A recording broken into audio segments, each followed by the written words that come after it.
सुनसान गांव के किनारे एक पुराना हवेली नुमा घर था जिसे लोग भूत बंगला कहते थे।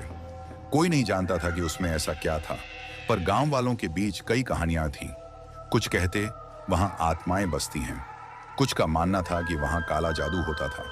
एक दिन साहिल नाम का युवा लेखक उस घर में पहुंचा। वह डरावनी कहानियों पर किताब लिख रहा था और भूत बंगला उसकी प्रेरणा बन सकता था।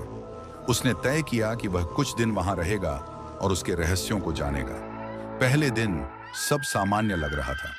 घर की दीवारें जर्जर थीं, छत से धूल झर रही थी और खिड़कियां टूटी हुई थीं। साहिल ने अपने सामान को व्यवस्थित किया और उस घर की तस्वीरें लेने लगा। लेकिन जैसे ही रात हुई, माहौल बदलने लगा। हवाओं की अजीब आवाजें, खिड़की के शीशों पर थपथपाने की ध्वनि और घर के अंदर अजीब सी फुसफुसाहटें उसे परेशान करने लगी। दूसरी रात साहिल ने महसूस किया कि दीवारों से आवाजें आ रही हैं। वह ध्यान से सुनने लगा। ऐसा लग रहा था जैसे कोई दीवार के अंदर से मदद के लिए पुकार रहा हो। बचाओ, मुझे यहां से निकालो। साहिल घबरा गया।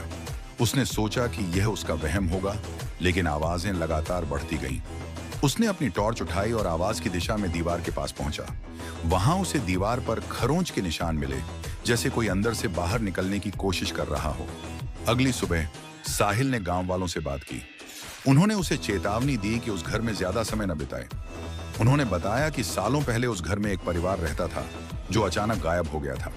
कुछ लोगों ने दावा किया था कि उन्होंने उस परिवार की चीखें सुनी थी, लेकिन कोई भी उनके बचाव के लिए घर में जाने की हिम्मत नहीं जुटा सका। साहिल को उनकी बातों पर यकीन नहीं हुआ। उसने घर की दीवार को तोड़ने का फैसला किया, यह जानने के लिए कि आखिर वहां क्या है। उसने एक हथौड़ा लिया और दीवार को तोड़ने लगा। जैसे जैसे दीवार गिरती गई, उसे अंदर से एक अजीब दुर्गंध आने लगी। दीवार के पीछे उसे कंकालों का ढेर मिला। साहिल स्तब्ध रह गया। वह समझ गया कि ये कंकाल उसी परिवार के थे जो गायब हुआ था। तभी एक ठंडी हवा का झोंका आया और वह महसूस कर सकता था कि कोई उसके ठीक पीछे खड़ा है। तुमने हमारी नींद खराब कर दी। एक गहरी डरावनी आवाज उसके कानों में गूंजी। साहिल ने पीछे मुड़कर देखा, लेकिन वहां कुछ नहीं था। अचानक दरवाजे अपने आप बंद हो गए। खिड़कियां तेज आवाज के साथ पटकने लगीं और दीवारों से चीखें गूंजने लगीं। साहिल ने भागने की कोशिश की, लेकिन जैसे ही वह मुख्य दरवाजे की ओर बढ़ा, उसकी टॉर्च बंद हो गई और पूरे घर में अंधेरा छा गया। अब वह केवल फुसफुसाहटें सुन सकता था। तुम भी यहीं रहोगे हमारे साथ। सुबह हुई तो गांव वालों ने देखा कि घर का दरवाजा खुला था।